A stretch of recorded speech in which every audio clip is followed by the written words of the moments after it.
This is some of my latest projects. I just painted this, but then had to refilm this video because of baby noises. Got a little bit of some runs there. But whereas most of my hive is going to be this yellow and or blue, because those are our colors, it's for any of the interchangeable pieces, I want to paint them kind of white.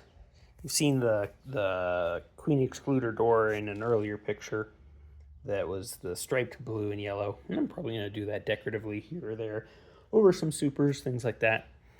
But sort of the utility pieces, I want to keep these standard white, and it makes it rather identifiable. So here I have a queen excluder that I will be using to try and isolate some wonky frames that I don't want the brood in. I don't want to kill the brood, but I want the queen laying in them still. So I'm going to put good comb in the bottom, wonky comb in the top, queen excluder, let that sit for a little while, clean out that comb. I need a queen excluder for that.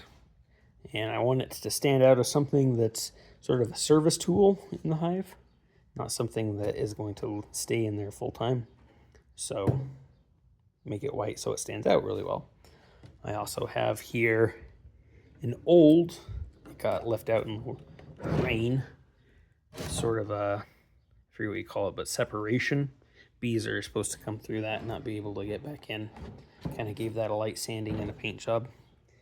And I also have a candy board and a quilt board, which these two things do not go together. But as I said in an earlier video, one of the things that I struggle with the most in keeping my bees alive has been humidity. So in kind of an all-out attempt, I got both of these. And the candy board is made by David Burns, and he calls it the winter bee kind. And the quilt board is just something I picked up from Man Lake. So nothing super special there, but they are not compatible. There's no way to get ventilation from here to the candy board and let the bees eat the candy board. There's no holes in, this one got those all lined up. No holes in the insulation of the candy board to get through to the quilt board. So I'm gonna have to pick one of these two to use this winter. And the other one I will probably give to my grandma, as she has two of her own hives, and she also has struggled with moisture issues. I kind of count her moisture issues in with mine. And we'll see which one works better, the quilt board or the candy board.